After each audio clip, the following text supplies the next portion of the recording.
এগৰাকী মুছলমান শিক্ষাৰ্থীয়ে ৰচিলে ইতিহাস। আকাশৰ ডাৱৰৰ সৈতে তাই এতিয়া খেলা কৰিব।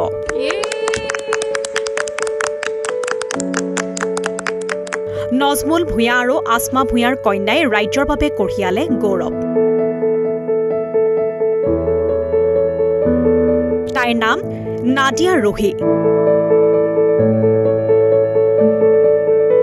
বৰপেটাৰ এইগৰাকী মুছলমান ছোৱালীৰ সাফল্যত গৌৰৱান্বিত সমগ্ৰ বৰপেটা। বহৰীৰ নাদিয়াই আকাশত এতিয়া উৰাব উৰাজাহাজ। বৰপেটা জিলাৰ চেঙা সমষ্টিৰ অন্তৰ্গত বহৰী গাঁৱৰ নজমুল ভূঞা আৰু আসমা ভূঞাৰ দ্বিতীয় কন্যা নাদিয়া ৰুহিয়ে উৰাজাহাজৰ পাইলটৰ প্ৰশিক্ষণ লৈ আছিল। চতুৰ্থটো চলো পৰীক্ষাৰ অন্তত আজি উইং লাভ কৰিলে নাদিয়াই। এতিয়াৰ পৰা ৰুহি নাদিয়াই অকলে উৰাজাহাজ উৰাব পাৰিব। উল্লেখযোগ্য যে প্ৰশিক্ষণত ৰুহিয়ে খুব কম সময়ৰ ভিতৰতে সুন্দৰভাৱে টেক অফ আৰু লেণ্ডিং কৰিবলৈ সক্ষম হয়।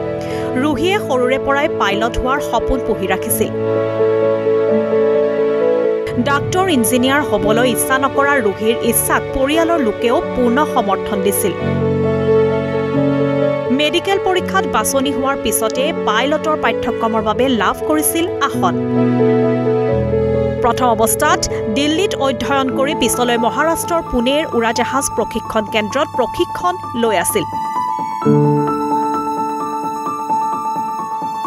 পুনেৰ পৰা কিছুদিনৰ বাবে অসমৰ লীলাবাৰীৰ প্ৰশিক্ষণ কেন্দ্ৰত প্ৰশিক্ষণ ল'বলৈ আহিছিল ৰুহিয়ে। নাদিয়া ৰুহিৰ সফলতাৰ খবৰ লাভ কৰাত বৰপেটা জিলাৰ চেঙা সমষ্টিৰ লগতে বহৰী অঞ্চলৰ ৰাইজৰ মাজতো আনন্দ। কঠোৰ অধ্যৱসায় আৰু অত্যন্ত নিষ্ঠাৰে কাম কৰি আজি পিতৃ মাতৃৰ বাবে গৌৰৱ কঢ়িয়াই আনিবলৈ সক্ষম হ'ল তাই।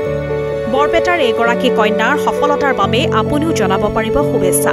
সকলোৱে আশা কৰিছে তাই ভৱিষ্যতে যাতে আৰু অধিক দ্ৰুতগতিত সফলতাৰ শিখৰত বগাব পাৰে। এয়াই সকলোৰে কামনা। কাৰ্তিক ওজা, বৰপেটা। নিউজ ডেস্ক, ইছান নিউজ।